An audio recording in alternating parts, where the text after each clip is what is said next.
I describe it as having kind of an edgy energy. It's hard for Riverwest to sit still.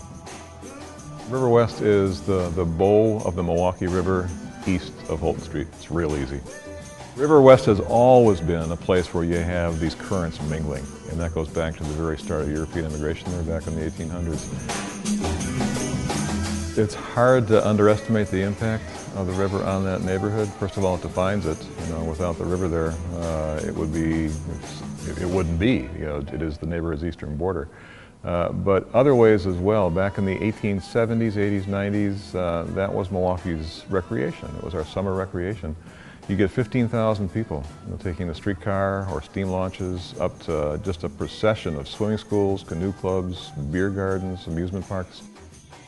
And it wasn't just kind of the Sunday recreation. You had summer homes there that were homes of especially the German aristocracy. There are places when you're walking along that river where it feels like you're miles from the city. It's a really interesting part of Milwaukee.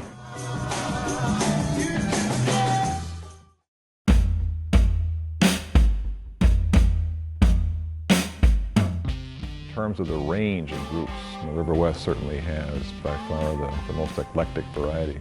It was the counterculture. There are probably more tattoos per square inch of skin in Riverwest than there is any place else in the state of Wisconsin. The culture of activism there is really strong, and you go back to the 70s, places like Woodland Pattern Book Center, ESHAC, the Peace Action Center, and they're the ones who named the neighborhood, and they are the ones who saved Locust Street. Back in the 1970s, the city wanted to widen Locust, just sort of ram kind of 4 lanes through there all the way to the river, and they succeeded on the west side of Holton, but people in Riverwest said no. They fought and won, so that's why it just stands out really boldly. At Holton, wham, all of a sudden you're in a neighborhood again. That's cool, that's a real victory, and something that's really important for the neighborhood. Everything from Woodland Pattern to the Tai Chi Center, to the bars there, Linneman's. Riverwest pub is the only co-op bar in Milwaukee. That's really typical. That is so Riverwest. Riverwest architecture is pretty much what they call vernacular. It's largely working class because that was settled as a neighborhood of largely working class immigrants and their kids. Not the only house type by any means, but probably the most common is the Polish flat, which is a small raised cottage, and it was often built in 2 stages. To begin with a little house, and then you raise it up as you could afford to.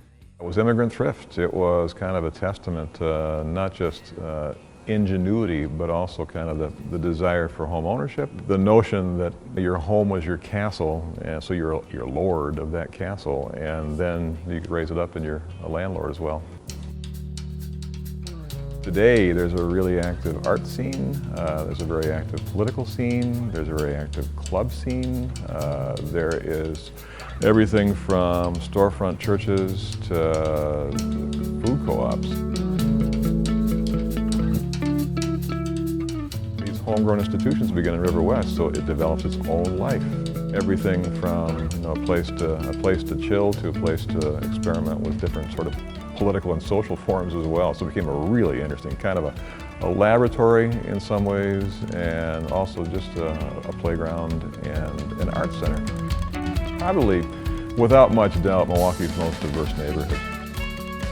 Tai Chi and Chai Tea.